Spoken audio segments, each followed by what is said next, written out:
Xanımlar və cənablar, Tanrı sizi bərxudar və bəxtiyar eyləsin. Bildiyiniz kimi, 3-4 gün bundan qabaq Balaca Heydərin ad günü idi. Və Mehriban Əliyeva, Arzu, Leyla, Heydər hamısı təbrik elədi. Balaca Heydəri təkcə Alyona xanım təbrik eləmədi. Və mən ailədə böyük narazılığın, hətta boşanmağa qədər gedəsi narazılığın olduğunu bildim. Az öncə məlumat aldım ki, bunlar niyə dalaşıb, nə üçün dalaşıb? Deməli, Balaca Heydər qeyrətə gəlib bizim videolarımızdan sonra güya Alyonaya deyib ki, ay Alyona, sən məni başqası ilə yox sanki başqası ilə aldatmaq normal bir işiymiş. Başqası ilə yox öz bibim oğlu ilə aldatdın.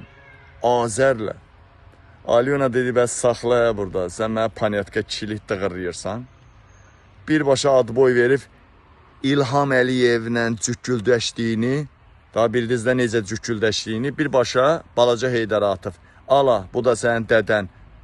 Dədənlə də sən allatmışam. Buna nə deyirsən? Deyələmədən bilirsiniz ki, Alyona birinci ərindən 15 yaşında, 16 yaşında uşağı var. Azərbaycanda ala qarğa bala çıxartmasa da Alyona gələndən ikisini çıxardıb, bir heç olmasa bir 20-30 dəfədə götüzdürübdür. Hər neysə, Peysər Əliyevlərlə irəli. Peysər Əliyevlərlə irəli.